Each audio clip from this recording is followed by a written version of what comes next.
Tokyo, where friends of mine sometimes gathered to exchange information and opinion. After receiving your invitation letter for this rally, we sat together and discussed this subject. The time assigned me to speak is short, and so I will present only 3 points representing the conclusion of our discussion. 1, we have to see everything as it is and never misunderstand the situation. China is a common enemy of the people who love peace, freedom, and human rights. On looking back over its modern history, Han Great Nationalism destroyed ethnic minorities within Chinese territory. For example, first, where are the Manchurian people now who built the Qing dynasty? We have heard there are no more Manchurian with their own specific culture. Manchurian as a language is spoken by only a few, and the Chinese government has set up a fund to restore it. You could say Manchurians have perished. Second, where are the Mongolian people who conquered much of the world in the 12th century and built the Yuan dynasty? The Mongolians are now one of the several ethnic minorities living in the Inner Mongolian Autonomous Region, namely in the heart of their homeland. Third, Tibetan people have stopped their long-time struggle against Han control. According to the Tibetan government in exile located at Dharamsala, India, 1,200,000 Tibetans died as a result of the invasion and occupation by the Chinese army. His Holiness the Dalai Lama ordered a stop of hardline resistance and downgraded his request for a pure independence to a high-level autonomy. He is afraid that if his people continue fighting Han control, Tibetans as a race will be on the edge of extinction. Fourth, the ethnic minorities now being hit the hardest are the East Turkestanis, namely Uyghurs, Kazakhs, Kyrgyz, and other ethnic minorities living in the territory of the East Turkestan. They lived there for several thousand years, where Eastern and Western culture has historically met, mixed, and prospered. The power of the East Turkestan was once strong enough to give military assistance to the Chinese Tang dynasty, fighting for its survival in 8th century. However, in modern times, especially after being conquered and absorbed by the Chinese Qing dynasty and transferred to nationalist and then communist China, the situation of the East Turkestanis has worsened. As the East Turkestanis continued to hit back hard, Han-controlled Chinese government has stepped up their violence on all fronts, knowing that if they succeed in suppressing the East Turkestanis completely, they will have denied nationalism to all ethnic minorities. I have just drawn a simple bird's eye view of the destiny of the ethnic minorities in China.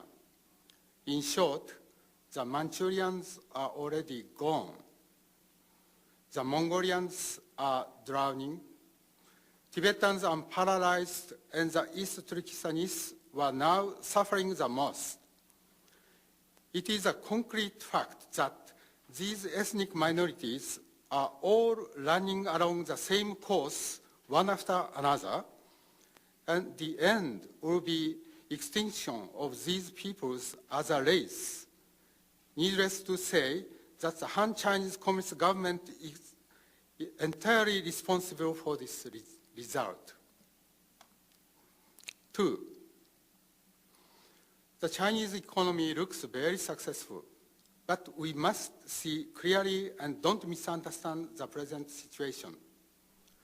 It is an undeniable rule that real democracy and freedom are essential for continuous economic growth. We learned this lesson in the Cold War years when the Communist bloc lost the economic competition with the West and collapsed. It is common knowledge that there is neither genuine freedom nor democracy in today's China. Any Chinese citizen who try to publish a magazine criticizing the government or to organize a labor union to assert their rights as workers are subject to arrest, interrogation, torture, and imprisonment. Moreover, a court trial may be unjust, and the judgment could depend on the size of the bribe, or so we hear. There are no personal freedom to speak, publish, study, practice a religion, even move. There are no political rights to organize a political party, vote freely, run an election campaign as a candidate, participate in a discussion on national policy, and so on. The Communist Party of China controls everyday life for 1.3 billion people, monopolizing all power in their hands. In such a country, under such a system, human beings cannot be satisfied with their life. On one side of the country is a group of men and women who enjoy wealth and power, but on the other is a much larger group consisting of many poor and powerless people who have no place to voice their dissatisfaction or call for help. This gulf between the two groups getting wider and deeper day by day, year by year, with no sign of stopping. While Chinese cities along the coast, such as Shanghai and Beijing, prosper, the number of newspaper articles reporting localized unrest has also increased. I cannot say when it will explode, but I am completely confident that the Chinese Communist regime will be toppled down by popular power sooner or later. 3, we have been working for and with the Tibetan government in exile, guided by His Holiness the Dalai Lama. However, I regret to say that the movement in Japan to aid the Tibetans has not been very successful. The Japanese are generally very sympathetic towards the Tibetan people, and we love His Holiness the Dalai Lama. Japanese Buddhist schools, humanitarian organizations, and culture groups made many donations to build schools, hospitals, and temples, but unfortunately, the movement lacks momentum. There are some reasons for this. First, Japan's historical relation with China is so long, so close, and so many-sided that we naturally pay some respect to China. It is a shared feeling among the Japanese people. Second, Japan fought a war with China more than 60 years ago as a part of World War II, and some Japanese still feel guilty about it. Third, in the last 15 years, Japanese companies have rushed into China, relocating manufacturing facilities to take advantage of cheaper labor.